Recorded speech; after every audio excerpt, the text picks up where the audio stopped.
Avant d'acheter, vous devez absolument vérifier le fonctionnement des équipements électriques, car ils tombent parfois en panne après de nombreuses années. L'un des principaux problèmes du E34 est la corrosion. La rouille se produit principalement sur les bords inférieurs des portes, les seuils et autour du réservoir de carburant. La corrosion affecte également le haillon arrière. Bien sûr, il existe des pièces sans rouille, mais elles restent rares. La disponibilité des pièces en tôle semble bonne à première vue, mais au bout d'un certain temps, il s'avère qu'acheter des portes saines est presque impossible. Si vous trouvez une E34 non corrodée et envisagez de la conduire toute l'année, il semble raisonnable de confier la voiture à des spécialistes de la protection anti-corrosion. Initialement, l'E34 était propulsé par des unités 6 cylindres en ligne codées M20, 2,0 et 2,5 L, M30, 3,0 et 3,5 L, et un turbodiesel M21 de 2,4 litres développant 115 chevaux.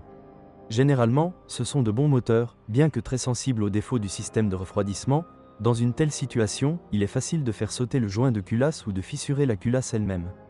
Il est important de faire attention au réglage du jeu des soupapes. Si le moteur claque bruyamment, il se peut qu'il soit trop tard pour le régler. En 1990, de nouveaux moteurs codés M50 sont entrés en jeu. Dans les versions 520i et 525i, ils avaient une culasse à 24 soupapes. Plus tard, ils ont également utilisé le système de calage variable des soupapes Vanos. Ce système peut tomber en panne après une longue période de fonctionnement. Il vaut donc la peine de l'écouter pour voir s'il y a des sons suspects provenant de son environnement. De plus, si personne ne l'a fait auparavant, il vaut la peine de remplacer la pompe à eau à titre préventif. Certains M50 avaient une roue en plastique qui s'est érodée au fil des années, détériorant le débit du liquide de refroidissement.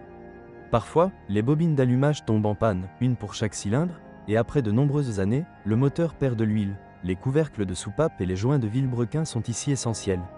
Les moteurs V8 marqués M60, 3,0 et 4,0 L, sont extrêmement durables et ne devraient pas poser de problème d'entretien, bien qu'ils soient relativement rares sur le marché secondaire et que les voitures qui en sont équipées coûtent relativement cher.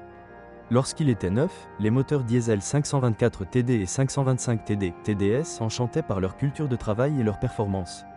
Côté conduite, la E34 n'a pas à rougir, même comparée aux voitures modernes. La suspension est élastique et les virages de la voiture sont collés à la route. Grâce à l'excellente disponibilité des pièces de rechange, les réparations sur le châssis ne feront pas sauter la banque, à deux exceptions près à moins que la voiture ne soit équipée d'amortisseurs adaptatifs EDC, rares, ou de suspension auto-nivelante niveau, plus courante, notamment dans les breaks.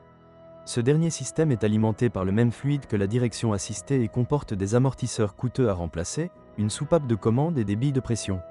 Si la voiture qui nous intéresse a un arrière très dur et que son nivellement ne fonctionne pas, vous devez vous préparer à des dépenses. Il faut également examiner de plus près l'appareil à gouverner. Il présente souvent un jeu excessif, ce qui provoque une conduite imprécise, notamment dans les ornières. De nos jours, il est de plus en plus difficile de trouver une E34 bien entretenue dans son état d'origine. Il vaut donc la peine de s'intéresser à cette voiture avant qu'elle ne disparaisse complètement des routes.